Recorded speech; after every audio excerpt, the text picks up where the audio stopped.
Animation is a combination of art and technology, and there's a local studio that has been specializing in that for 3 decades now. Yeah, Ashley is at Animatus Studios in Rochester this morning with a look at their 30 years of animation. So cool to see that being done here. Yeah, it's really neat that all of this is being done right here. And we were talking a little bit about the workshops, Fred. So you teach students that come here all about how animation from start to what it is now, really. Yeah, pretty much how did animation become a thing, and how did it turn into motion picture film, really, and then the whole history of it, and get to show the students everything from Felix the Cat and Gertie the Dinosaur up to whatever's coming out in the movies now, you know? I love Gertie the Dinosaur. My grandma's name is Gert, and she hates when people call her Gertie, so naturally we do that. So you knew Gertie the Dinosaur, yes. Not that my grandma's a dinosaur. I didn't mean to that doesn't, really. That connection.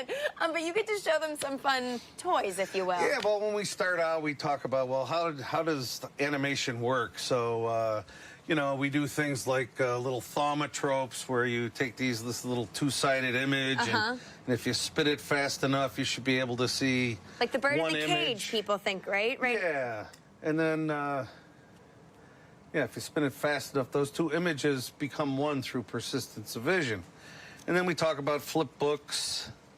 We got flip books, you know what a flip book is. I used to try and draw those when I was... And then we got zoetropes, which are kind of cool, but you know, a zoetrope, a zoetrope, you won't see the image like that unless you look through the slits, and that breaks up those images into sequential images, and that's through persistence of vision, and all these optical toys led to the creation of motion picture film. Yeah. Basically, Edison came up and saw George Eastman, and he knew that he had negatives and this and that, you know, film.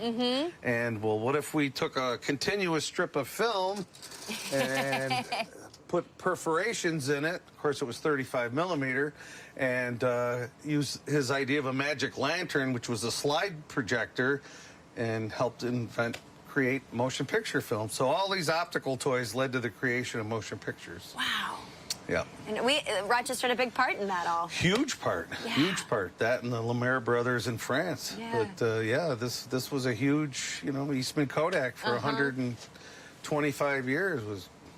What's the reaction when students, especially if they're younger, come in and you share all of this with them? Well, they get pretty excited usually, and once it clicks, you know, you do the phenocinescope, you do this, and it's a blur, but when you put a mirror there and look through the slits, you see it come to life, and it starts to resonate that, okay, you have to have sequential images presented to the eye, and your brain is tricked into seeing the illusion of movement, and that's what animation is. So I was working on this a little. When I say a little bit, I mean a half an hour, and it took like 6 seconds, but a second and a half of that is just setting up the scene. Correct. So as a hold. Yes, as a hold. So this is what I came up with in my 6 seconds that I did, but my half hour work of them waving. A couple waves.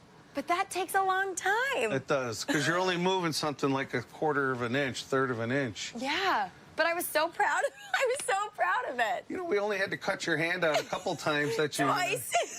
But that's... You put your hand in there and take a picture by accident. But we fixed it, and it's all great. And you can't even tell. That's right. But this is the kind of stuff that students will get to do, creating here. Yep, hand-drawn 2D animation. We do cutouts 1 week. We do 2D clay, a form of claymation, and then we do a lot of hand-drawn exercises. And then if they like it, they can move on from the basic classes and go to intermediate, and if they like that, we have kids in the back that have been coming for literally years and years, working on their own short films, picking soundtracks and sound effects and editing and entering in festivals and seeing them screened. And that's awesome. Yeah, it's pretty cool. That is so neat. Yeah. We're going to have so much more coming up in just about a half an hour, and we're going to have a link on our website, to Fred's website, so you guys can check this all out and come and make your own films. You hear all the stuff that students are doing here, so you can get it to try that as well, guys. So interesting. Yeah, and he's right. I mean, you know, young people today, I say young people, you know, but what I mean is that the younger generation they just understand. Different generation. Yeah, digitally what's possible. So thank you, Ashley. Nice Great work, to see Ashley. Yeah, With the waving. I like the wave. All right. Hey, today's off to a very cold start. Marty's going to let you know.